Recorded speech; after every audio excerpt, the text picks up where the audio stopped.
주님의 이름으로 환영하고 축복합니다. 오늘 설교를 시작하면서 여러분에게 조용히 한번 묻고 싶습니다. 여러분의 마음은 지금 평안하십니까? 고개를 끄덕이는 분도 있고 눈을 피하시는 분도 있지는 않습니다. 예.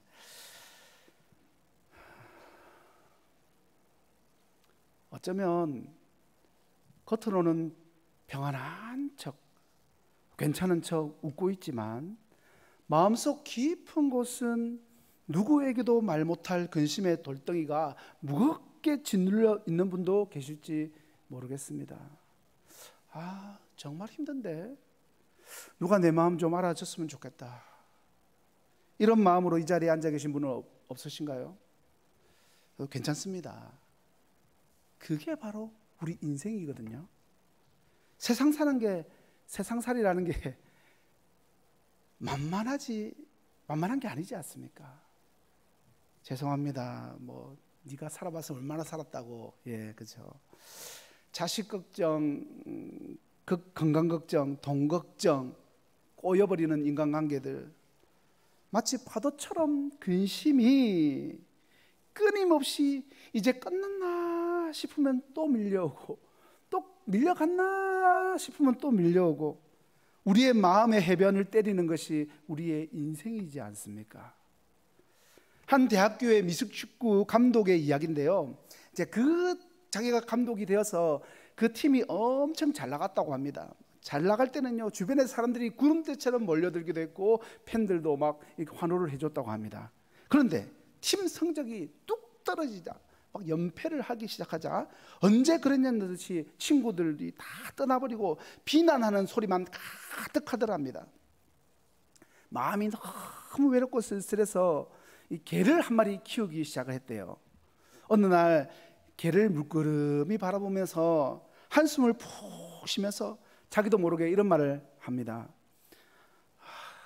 이제 진짜 내 친구는 너밖에 없네. 그러자 개가 알아듣기라도 한 듯이 꼬리를 살랑살랑 흔들더랍니다.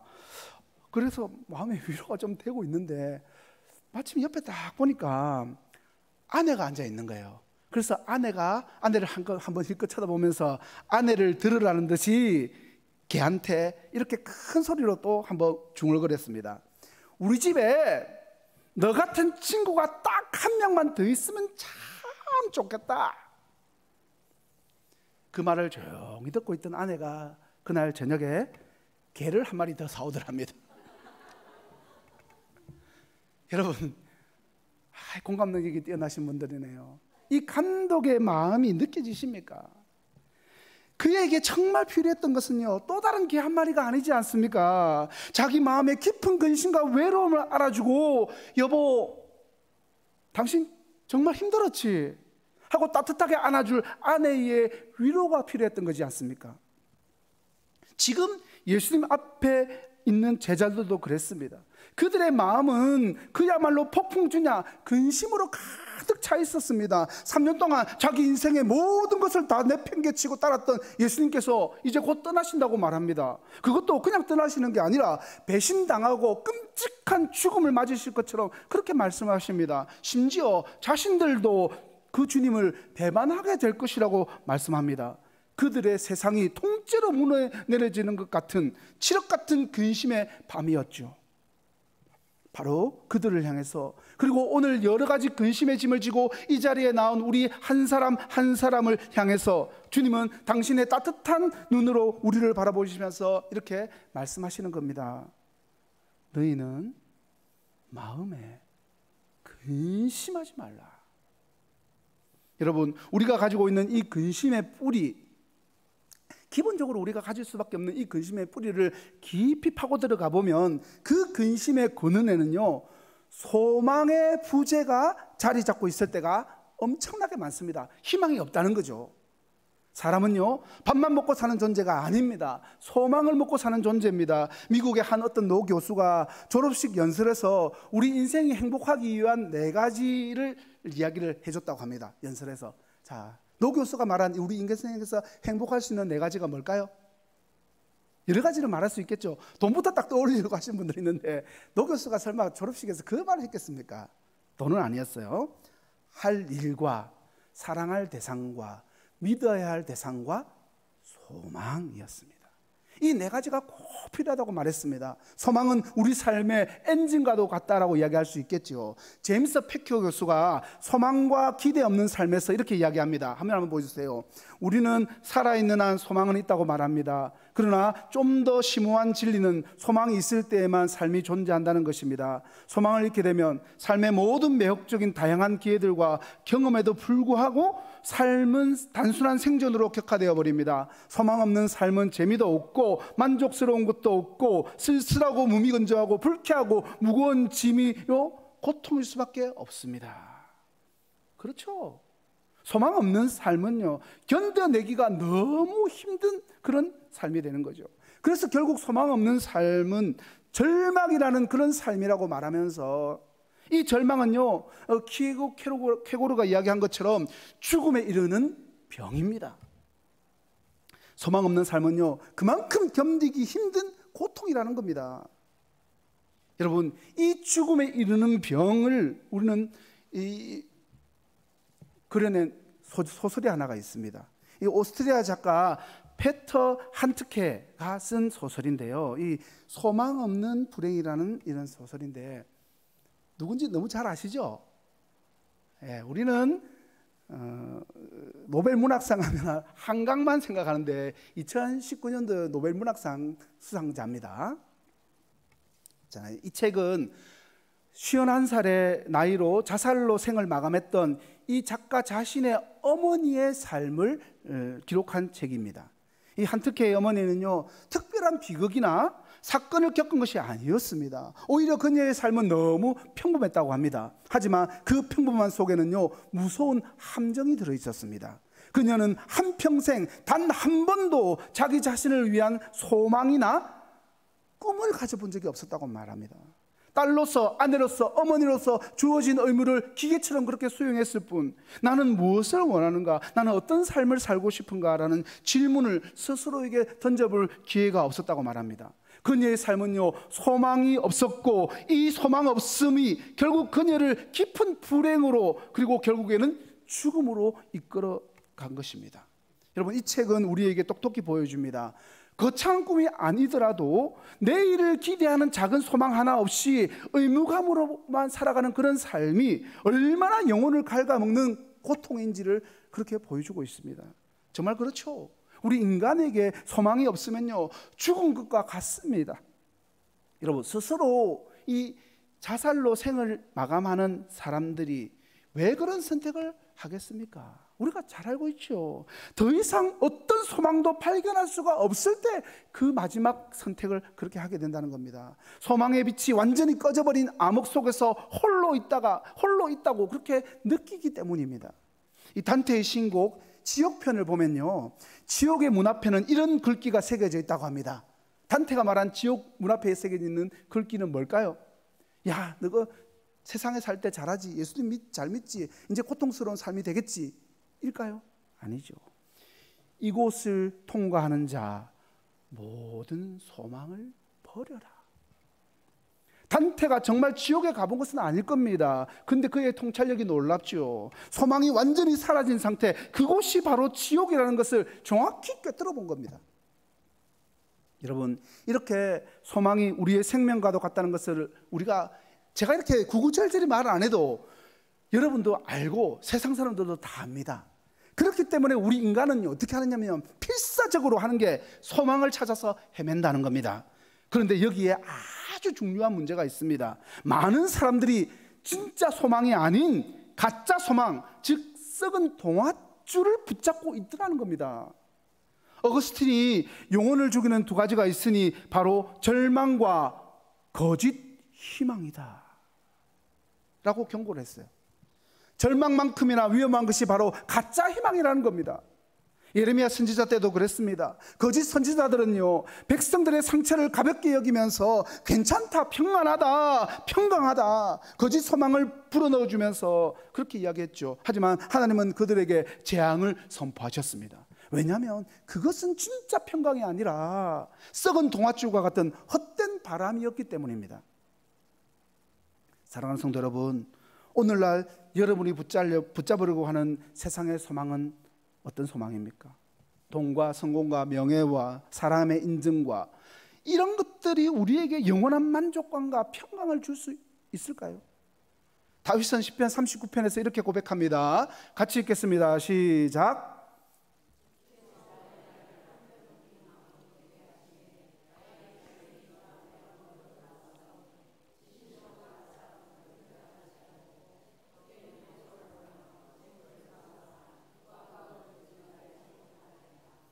세상의 모든 것은 영원하지 않습니다. 솔로몬은 세상의 그 모든 부귀와 영화가 헛되고 헛되며 헛되고 헛되니라고 모든 것이 헛되도다라고 탄식을 했지요. 여기서 헛되다는 말은요, 아침 안개처럼 잠깐 있다가 사라져버린다라는 뜻입니다. 사랑하는 성도 여러분, 잠깐 있다가 사라질 안개를 붙잡으려고 모든 인생을 허비하시겠습니까? 오늘 주님은 우리에게 간절히 말씀하십니다. 얘들아, 그 썩은 동아줄 이제 그만 붙잡아라. 그런데 여러분, 썩은 동아줄을 놓으라는 주님의 이 말씀이 어쩌면 우리에게 큰 두려움으로 다가올 수가 있습니다. 이 잡고 있는 이 썩은 동아줄 이거를 놓으면, 혹시 이것마저 놓아버리면 나는 도대체 무엇을 붙잡고 살아가는 말인가 하는 막막한 그런 두려움이 밀려올 수가 있다는 거죠. 돈, 성공, 사람, 이것들이 비록 썩은 동아줄일지라도 우리는 평생 그것이 전부인 줄 알고 살아왔기 때문입니다. 하지만 주님은 우리에게 그냥 놓으라 라고 말씀하시는 것처럼 보이지만 그냥 놓기만 해라 라고 말씀하지 않는다는 거죠. 썩은 동아줄을 놓는 바로 그 손에 결코 끊이지 않는 영원한 생명줄을 쥐어주시기 위해서 그거 놓으라는 겁니다. 그래서 이어서 이렇게 선포하시는 겁니다. 같이 읽겠습니다. 다시 한 번 더 읽을까요? 시작. 하나님을 믿으니 또 나를 믿으라. 바로 이 말씀 안에 가짜 소망이 떠나간 텅 빈 우리의 마음에 채워질 유일한 진짜 소망의 이유가 담겨져 있습니다. 왜 주님은 우리에게 다른 모든 것들을 놓고 나를 믿으라고 이토록 강력하게 말씀하시는 걸까요? 왜 주님이 우리가 목숨 걸고 붙잡아야 할 유일한 생명줄이 되는 걸까요? 여러분, 그 이유는요, 우리 인생의 가장 근본적인 문제, 아무도 그 누구도 해결할 수 없었던 죄와 죽음의 그 문제를 해결하실 유일하신 분이기 때문입니다. 우리 인생은 아무리 화려해 보여도 결국은요, 죽음이라는 벽 앞에서 허무하게 끝나는 출구 없는 그런 방과 같습니다. 이 죽음의 문제를 해결하지 않고서는 그 어떤 것도 우리에게 참된 소망을 줄 수 없습니다. 바로 그 출구 없는 방에 예수님께서 유일한 문이 되어 주시기 위해서 이 땅에 오셨습니다. 그분은 우리의 모든 죄와 저주를 대신 짊어지시고 십자가에서 죽으시고 사흘 만에 죽음의 권세를 깨뜨리시고 박살내시고 부활하셨습니다. 이제 누구든지 예수님을 믿으면 죽음으로 끝나는 허무한 인생이 아니라 영원한 생명을 누리는 소망의 인생으로 완전히 뒤바뀌어져 버린다는 것입니다. 여러분, 이 놀라운 소망을 품은 우리에게 주님은 이 세상 그 무엇과도 비교할 수 없는 차원이 다른 위로를 선물로 주십니다. 14장 2절과 3절 말씀입니다. 14장 2절과 3절 같이 읽겠습니다. 시작. 내 아버지 집에 거할 곳이 많도다.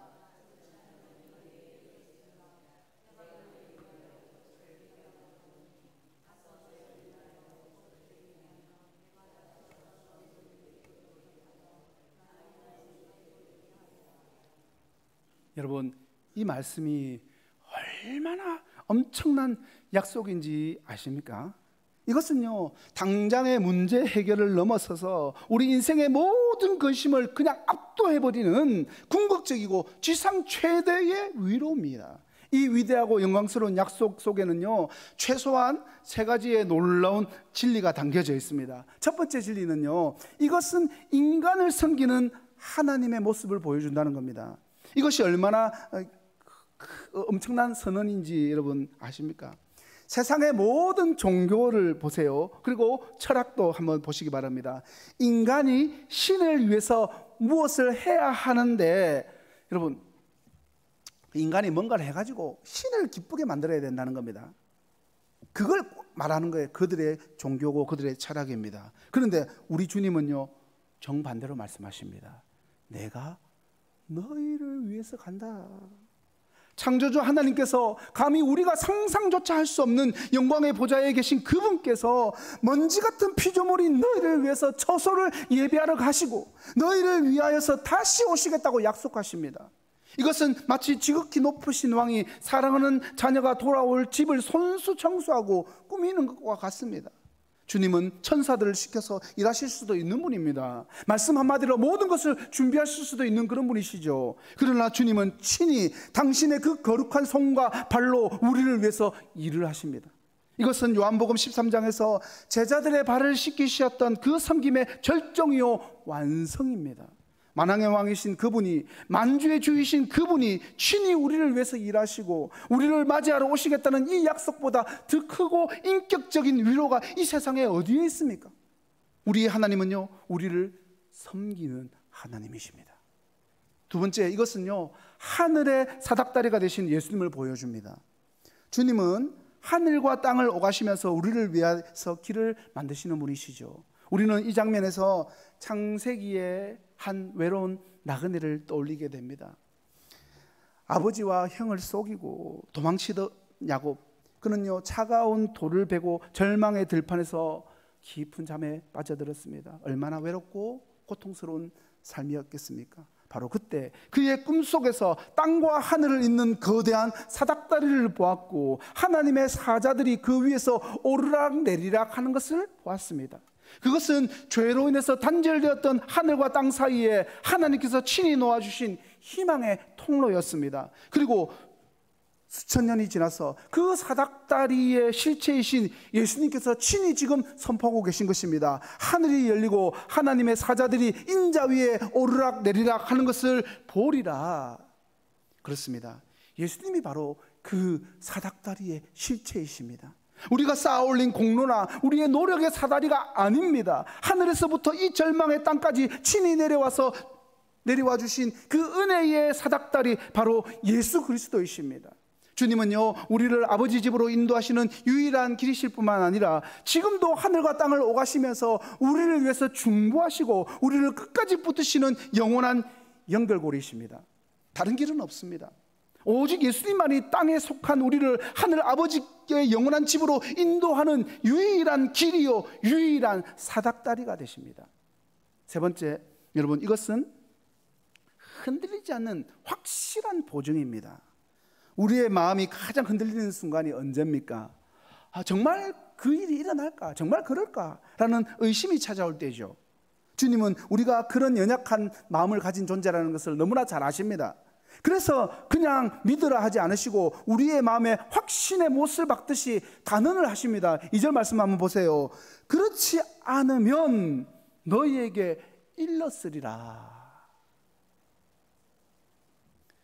여러분, 이 짧은 한마디에 담긴 무게가 지금 느껴져야 됩니다. 이것은요, 그냥 단순한 한 문장이 아닙니다. 사랑하는 아들아, 사랑하는 딸아, 만일 하늘에 너희가 있을 곳이 없고 이 모든 약속이 헛된 희망이라면 내가 너희에게 거짓말하면서 여기까지 왔겠느냐?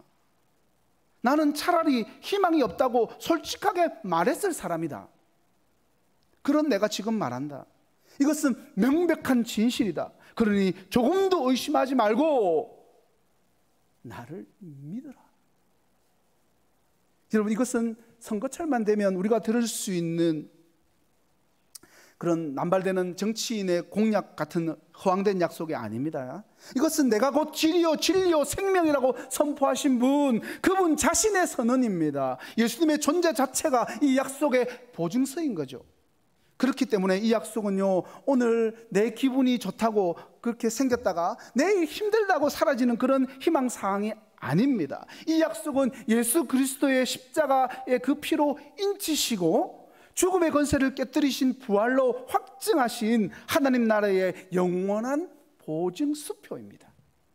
그러므로 우리가 가진 그 어떤 근심도, 이 세상의 어떤 절망도 이 하늘의 보증을 결코 무효로 만들 수가 없다는 겁니다.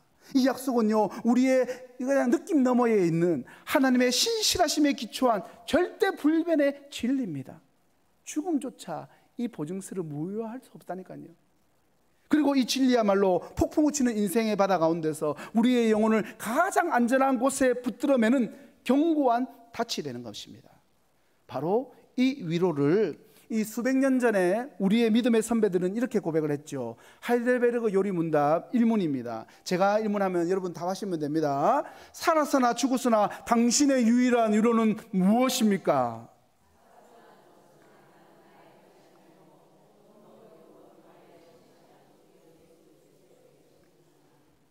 여러분, 아멘이십니까?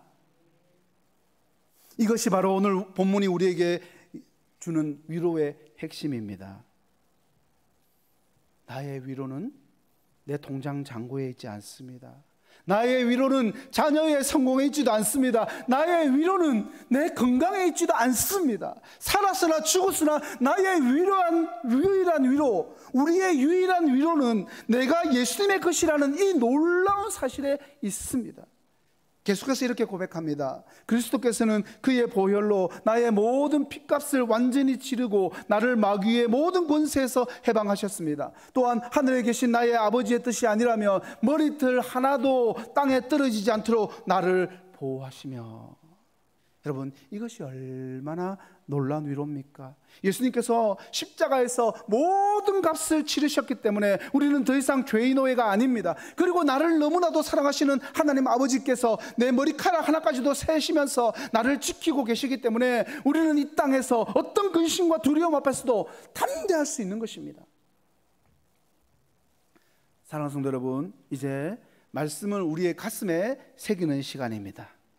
세상의 수많은 위로가 우리를 속이고 헛된 소망이 우리를 무너뜨릴지라도 오늘 우리 주님께서 주신 이 세 가지 변하지 않는 약속을 굳게 붙드시기 바랍니다.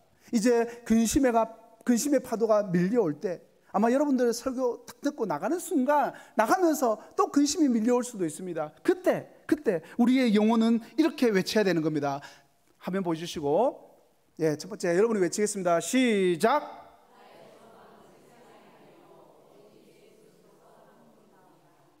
근심의 파도가 몰려올 때마다 내 소망은 세상이 아니다.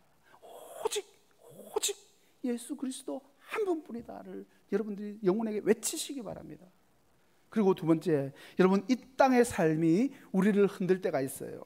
우리의 믿음은 하늘을 향해서 이렇게 고백할 수 있어야 됩니다. 같이 고백하겠습니다. 시작. 아멘입니다. 아멘이죠. 세상에 있는 그 모든 근심 걱정들이 이 땅의 삶이 우리를 흔들려고 하고 나를 붙잡고 나를 고통 가운데 몰고 갈 때 나의 시민권은 하늘에 있다. 아버지의 집이 나를 기다린다.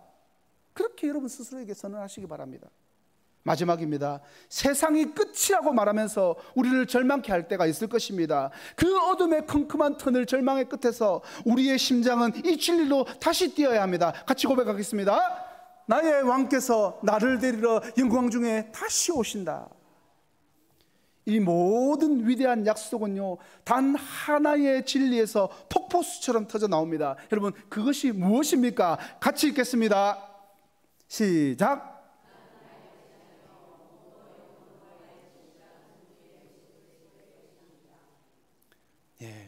위대한 고백입니다. 이 진리를 붙드는 자, 이 고백 위에 서는 자가 바로 세상이 감당할 수 없는 그리스도인입니다.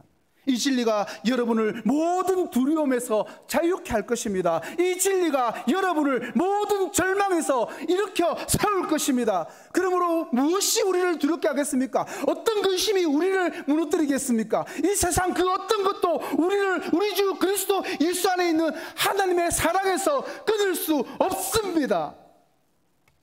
여러분의 모든 근심과 절망의 짐을 십자가 앞에 던져버리시고 우리의 유일한 위로요 영원한 소망이신 주님을 향해서 목소리 높여서 찬양하시기를 원합니다. 이제는 더 이상 두려움과 한숨이 아니라 이 찬송의 가사가 바로 여러분의 살아있는 간증이 되고 여러분의 승리의 노래가 되기를 예수님의 이름으로 축원합니다. 370장입니다. 주 안에 있는 나에게 함께 찬양하겠습니다.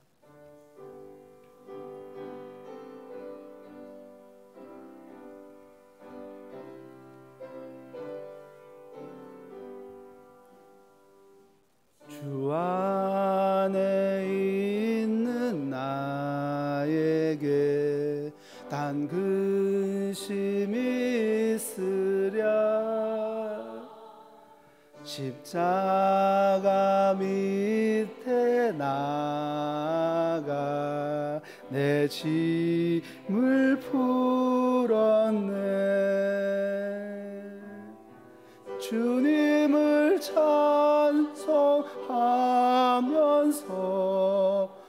할렐루야 할렐루야 내 앞길 멀고 험해도 나 주님만 따라가리 그 두려움이 변하여 그 두려움이 변하여 내 기도 되었고 우리의 한숨이 변하여서 우리의 노래가 되었습니다.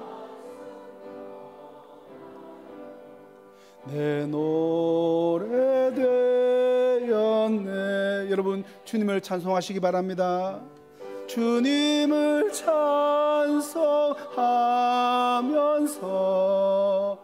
할렐루야 할렐루야 내 앞길 멀고 험해도 내 주님만 따라가리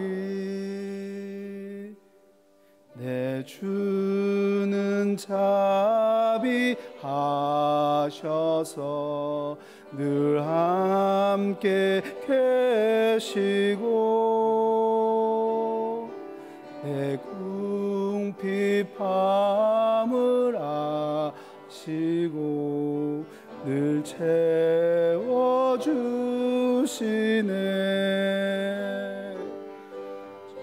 주님을 찬송하면서 할렐루야 할렐루야 내 앞길 멀고 험해도 나 주님만 따라가리 내 주와 맺은 언약은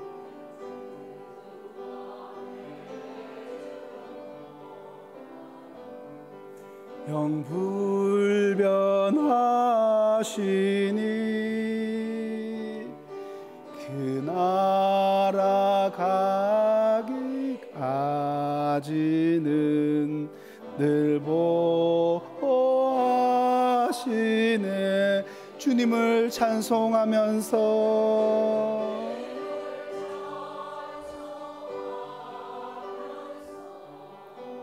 할렐루야 할렐루야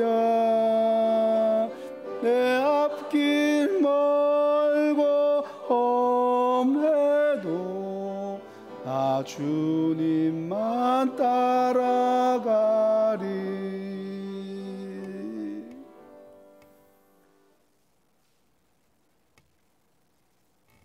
아멘이시죠? 방금 우리가 부른 찬송의 고백처럼 그 두려움이 변하여서 내 기도 되었고 전날의 한숨이 변하여서 내 노래가 되었네. 사랑하는 성도 여러분, 이 놀라운 변화가 어떻게 가능합니까? 내가 더 강해져서가 아닙니다. 상황이 갑자기 좋아져서도 아닙니다. 이 모든 변화는 단 하나의 진리, 오늘 우리가 붙잡은 그 위대한 고백에서 시작됩니다. 나는 나의 것이 아니요 몸도 영혼도 나의 신실하신 구주 예수 그리스도의 것입니다. 오늘 이 예배당의 문을 나서는 순간 우리를 기다리던 근심의 파도는 분명히 다시 여러분에게 몰려들 것입니다. 밀려올지 모릅니다. 자녀의 걱정과 건강의 염려와 재정의 문제, 꼬여버린 관계의 아픔이 다시 여러분의 마음을 흔들려고 할 것입니다. 그때 제발 혼자서 그 짐을 다 지려고 하지 마시기 바랍니다. 나는 이 문제를 해결해야 해라고 생각하는 대신에 나는 주님의 것이라고 선포하십시오. 내 힘으로는 희망이 없다는 절망이 찾아올 때도 나의 소망은 주님께 있지라고 믿음으로 외치시기 바랍니다. 모든 것이 다 끝났다는 어둠에 밀려올 때, 아니 나를 위한 아버지 집이 예비되어 있다라고 하늘을 바라보시기 바랍니다. 여러분의 이름은 이미 주님의 손바닥에 새겨져 있습니다. 우리를 위한 아버지 집은 지금도 예비되어 있습니다. 그리고 우리를 데리러 오실 주님의 약속은요, 단 한 번도 변한 적이 없습니다. 이것이 우리의 소망이요 우리의 노래입니다. 이 유일한 위로, 이 영원한 소망을 가슴 깊이 품으시고 여러분의 삶이 더 이상 근심의 파도에 휩쓸려서 떠내려가는 조각배가 아니라 그리스도라는 견고한 닻에 든든히 메어져 있는 평안의 배가 되기를 우리 주 예수님의 이름으로 간절히 축원합니다. 우리의 참된 소망이 되시